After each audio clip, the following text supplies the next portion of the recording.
Саламатсыздар. Мен Бакыдинов Уларбек Бейшенбекович. Мен ADEX International құрылыс компаниясының башқы директоры болып қызмет етеміз. Біздің компания 2013 жылы официалды түрде мемлекеттік регистрациядан өткен.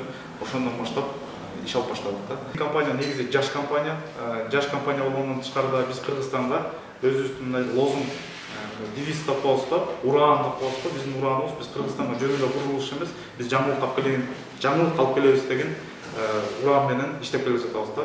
Жана Кыргызстандын курулуш индустриясына жаңы технология алып келгенден тышкары биз азыр Кыргызстанга дагы бир жаңылык алып келип атабыз. Бул ар бир биздин кардар курулуш жүрүп жатканда түздөн түз 24 саат күнү түнү өзү көзөмөлдөөгө мүмкүнчүлүк бар.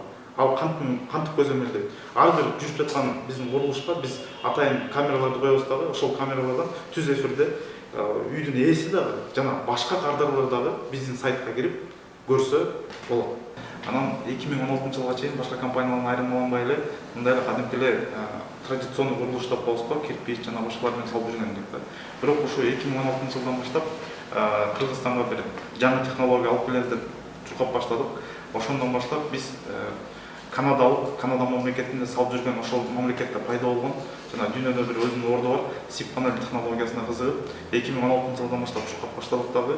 Документацияларын бүтүрүп 2017 жылдын башында уруксат алып 2017 жылдан бери азыркы учурда Кыргызстанда SIP панель канадалык технология менен үйлөрдү куруп келе жатабыз.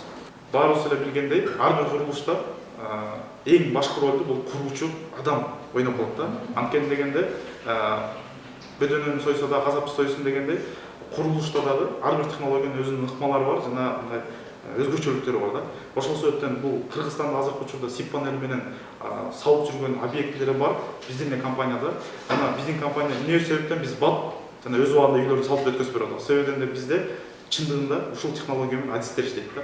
Мен ADEX International курулуш компаниясынын прорабы болом. Ушул өзүңүздөр көрүп турган курулуп аткан үйдүн проект боюнча курулуп атат. 2 этаж үй болуп, 2 деңгээлде, биринчи, экинчи этаж менен. Фундаментибиз болсо свай түрүндө коюп атабыз. Потому что саздак болуп атат да жерчи. Уровень грунтовых вод өйдө тургандыктан биз ленточный фундамент койбой эле свайный фундамент койдук, башмак кылып. Анан ошол башмактардын үстүнө лага жыгач брустар бекитилди. 15 сантиметр бийиктиги, 15 сантиметр калыңдыгы. Астыңкы жыгач конструкциялардын баары битум менен майланды, 2 сыйра. Влага болуп жыгач чирибеш үчүн. Андан кийин жер устундары жаткандан кийин шагы 40 сантиметрден жатты жер устундар. Анын үстүнөн кайра 25 сантиметрден 15ке 2,5 тактайлар жалпагандан жаткырылып, анан анын үстүнө бул ОСБ калыңдыгы 15 мм болгон ОСБ жаткырылды. Болду андан кийин бул стеновый панелдер кетип баратат. Стеновый панелдерибиздин калыңдыгы сырткы стенаныкы 174 мм, ички ортоңку комната аралык бөлмөлөрдүн панелдеринин калыңдыгы 124 мм. Плита перекрытиялар болсо, биринчи, экинчи этаждын үстүлөрүнө жабылган панелдер шак аралыктары устундарын, жүк көтөрө турган устундардын аралыктары 60 сантиметрден кетет. Сечениясы болсо, бийиктиги 15 сантиметр, калыңдыгы 5 сантиметр. Бул өзүбүздүн панелдердин болсо, по вертикали стеновый панелдерде 1,25 сайын кетет. Устундарчы, несущий конструкциялардын балкалары. Ал 15-5 тоже. Ички перегородкаларды болсо 10-го 5, анан 10-го 7. 38 жылдан бери курулуш тармагында иштеп жүргөндүктөн мен баарыңыздарга кеңешимди берет элем. Бул биз салып аткан метод менен мунун жана артыкчылыктарын айтып бүттүм, айтып бердим. Андан сырткары дагы срок строительства деп коебуз. Убак курула турган мөөнөтү 1,5. Мисалы үчүн азыркы биз могу жерге где-то 150 квадраттык үй куруп атабыз. Ошону мына баштаганыбызга бир 10 күнгө жете элек. Буюрса деп турабыз. Кудайдын буюрса аба ырайы жакшы болуп, строительдерибиздин Кудай резолугун берип, жакшы деп беришсе, ошо 1,5-2 айдын ичинде хозяинден ачкычтуу колдо тапшырабыз. СИП панелдин өзгөчөлүктөрү жөнүндө айтып кетип атпайсызбы? Бул СИП панель дегенде көп учурда кыргыздар жакшы элестете албайт да. Бул атайын панель болот. Узундугу 2,5 метр, туурасы болсо 1 метр 21 сантиметр болгон да. Өзүнүн курамы жөнүндө айтсак, эки жак бетинде 12 мм ОСБ болот. Кадимки эле ОСБ, Кроношпан деген компаниянын нымга туруктуулук, өрткө туруктуулук ОСБ 3 деген бар, ОСБ 3 деген 12 мм ОСБсы бар. Белоруссиядан келет. Ошол жерден заказ кылабыз дагы, ошол ОСБ колдонулат да. Ортосунда эң чоң өзгөчөлүк. Бул Кыргызстанда мына адамдар билет болуш керек, сэндвич панелдерде пенопласт колдонулат да, кадимки эле пенопластчы. СИП панелдин өзгөчөлүгү ортосунда пенопласт колдонулбайт. Ортосунда экструдированный пенополистирол колдонулат да. Ошол себептен пенополистирол болгон себептен бул физикалык характеристикасы мындай күчтүүрөөк болот да.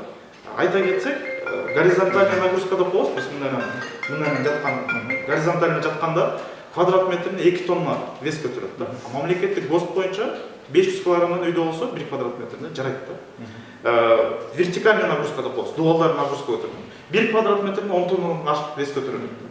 Ал эми мансардный үйлөрдө окуп жүрөбүз, биз көп учурдачы. Мансардный үйлөрдө болсо, мындайдан поперек жатканда болсо, ага болсо квадрат метрине 3,5 тоннадан ашык вес көтөрөлөт да. То есть бул технология адамдарга бекен, жылуу, жаркысын салкын үй салганга мүмкүнчүлүк берет да. Мен эң биринчи айта кетем. Мындай тактайларга отурат да, бул панелдер деген минет да.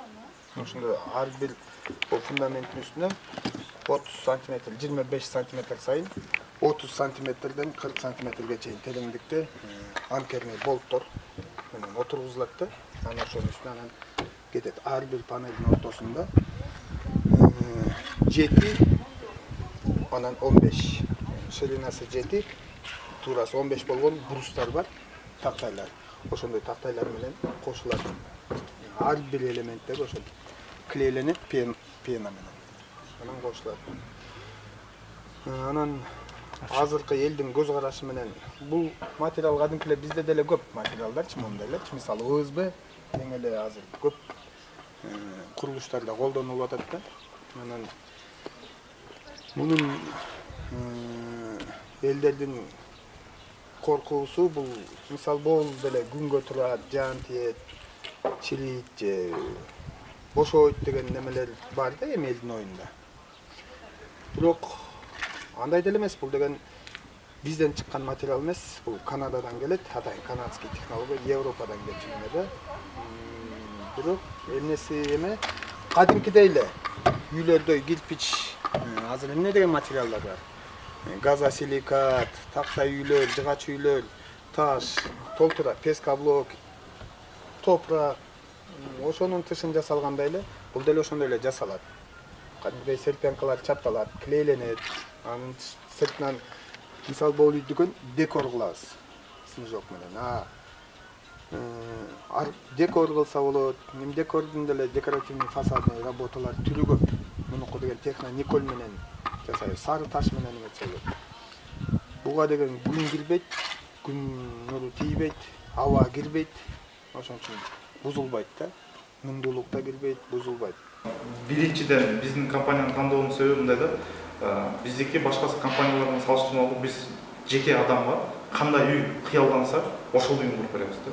Экинчиден болсо куруу мүнөт абдан баттагы, ал 2 жыл, 3 жыл үйдү күтүп, батырга акчасын коротуп отурбай, ал өз үйүндө жашай берет да. Үчүнчүдөн болсо, акча ошол жерге сарпталуучу каражаты дагы биздики аябай аз кетет да. Биз бүт жагынан үнөмдөп, бүт жагынан кардарга мындай ыңгайлашкан условияда үй салып беребиз. Бул технология, мен өзүм айтып жаткандай, бул асмандан же башка жактан келген технология эмес. Бул ушул эле Америка мамлекетинде 80% жер тандап ушул технология менен курулат. Канадада, башка Европа мамлекеттеринде, биздин жакынкы бизге мындайча айтканда сосед мамлекеттерибиз бар, коңшу мамлекеттерибиз, Россияда, Казакстанда аябай өнүгүп кетти. Ошол себептен бул технология өзүнүн дүйнөлүк орду бар. Биздин компания, азыркы учурда Кыргызстанда Жапониядан жалгыз компаниябыз, официалдуу түрдө мамлекеттен сертификациядан өтүп, биздин технология ошол Канада мамлекетинин технологиясына шайкеш келет деген сертификатын алып, ошонун основаниясында анан кепилдик беребиз да. Бул не только менин компаниям кепилдик берет да, бул мамлекет дагы кепилдик берет да, что ушул технология Канаданын Америкада салынып аткан технологияга шайкеш келет деген.